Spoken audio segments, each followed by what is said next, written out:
नाही, ज्याला काही भांडवल नाही सांगायचं कामाचं, ते निश्चित याच गोष्टीचा आधार घेतात सगळीकडे. बीडलाच नाही, महाराष्ट्रात, देशात जिथं निवडणुका होतात त्या ठिकाणी खूप सोपं आहे ते आधार घेणं, जातीच्या धर्माच्या मतं मागणं आणि वेळ भागून नेणं. परंतु शेवटी विकास आणि लोकांची सेवा हे अतिशय महत्त्वाची हे लोकशाहीतली मापदंड आहेत आणि ही पूर्ण करण्याकरता जे समर्थ असतील त्याच्या मागच लोक उभं राहतात असा मला अनुभव आहे. हातच्या काकण्याला आरसाची गरज लागत नाही, आरसा असतो. त्यामुळं कुणी काय केलं हे मतदाराला माहिती आणि मतदार निश्चित सांगतील मताच्या माध्यमातून. त्याच्यावर विवेचन करण्याच्या ऐवजी किंवा मी काही भाष्य करावं असं मला वाटतं नाही. मी आणखी एकदा स्पष्ट करतो की मी उमेदवाराचं नगराध्यक्ष उमेदवार चांगले आहेत, डॉक्टर आहेत, सक्षम उमेदवार त्या ठिकाणी पाहिजेत, सेवाभावी वृत्तीनं काम करणारी लोकं पाहिजेत, टीम पण चांगली आहे आणि त्या व्यापक भूमिकेतनं त्यांना पूर्ण समर्थन द्यायचं मी ठरवलेलं आहे आणि त्यातली भूमिका घेतली. मात्र नाही, आपण म्हणता ते दुर्दैवानं त्याच्यामध्ये काही प्रमाणामध्ये सत्यता आहे की विकासाच्या प्रश्नावर निवडणुका लढवल्या गेल्या पाहिजेत. बीड शहरात आणि जिल्ह्यात दुर्दैवानं वेगळेच प्रश्न निवडणुकीला चर्चेत येतात, कधी जातीच्या नावाची, कधी धर्माच्या नावानं, आणि त्यामुळे मूळ मुद्दे या लोकशाहीच्या उत्सवामध्ये मागे पडतात.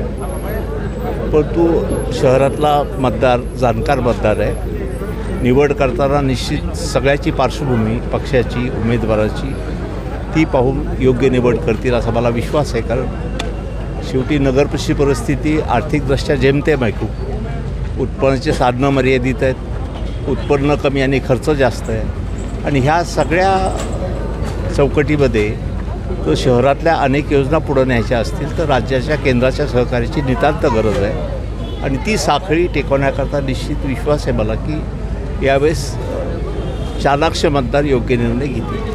नाही, पिढी वाढायला लागली. आता निवडणुकाच नगरपरिषद होऊन 9 वर्ष झालीत आता आणि वडील नगरसेवक असतील तर आता मुलगा म्हणतो तुम्ही घरी बसा, मला पुढे यायचं, मला उभारायचं. पुढची पिढी आहे, जनरेशन झेड, आता ही पुढं यायला लागलेली आहे राजकारणामध्ये आणि निश्चित मला वाटतं आता आम्ही इथं जी निवड झालेली आहे उमेदवाराची, हे सगळे तरुण उमेदवार आहेत. आता जर पाहाल तुम्ही एज म्हणजे सरासरी पाहाल 40-42च्या आसपासले बहुतांशी उमेदवार आहेत, चांगले उमेदवार आहेत, काम करणारे लोक आहेत, त्या अर्थानं निवड. राजकारणामध्ये गेली अनेक वर्ष आपण, तुम्ही पण पाहता, मुलाखती घेता, आम्ही पण पाहतो, चित्र पालटत राहतं, बदलत राहतं.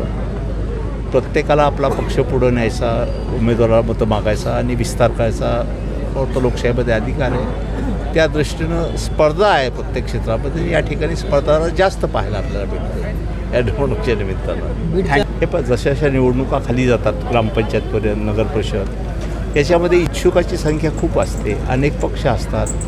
काही ठिकाणी असं माझ्याही कानावर आलं, आपण सांगितलं ते मी बघू, लक्ष ठेवू त्यावर काय नाही, हे माझ्या लक्षात नाही आलं. पण नाही, ज्याला काही भांडवल नाही सांगायचं कामाचं, ते निश्चित याच गोष्टीचा आधार घेतात सगळीकडे. बीडलाच नाही, महाराष्ट्रात, देशात जिथं निवडणुका होतात त्या ठिकाणी खूप सोपं आहे ते आधार घेणं, जातीच्या धर्माच्या मतं मागणं आणि वेळ भागून नेणं.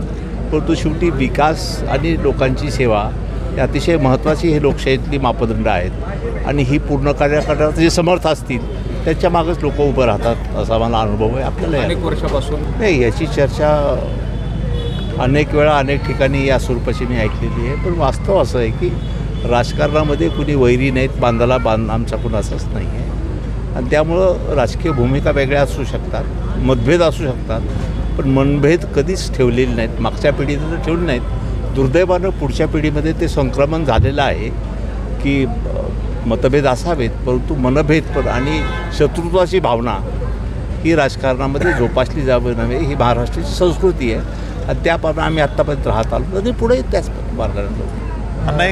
होय, कुंडली बीडकरांना माहिती आहे प्रत्येकाची, त्यामुळे त्या कुंडलीवर मी भाष्य करणार नाही. कोण आलं, कोण गेलं, कोण राहिलं, लोक निर्णय घेतील, काम बघून निर्णय घेतील.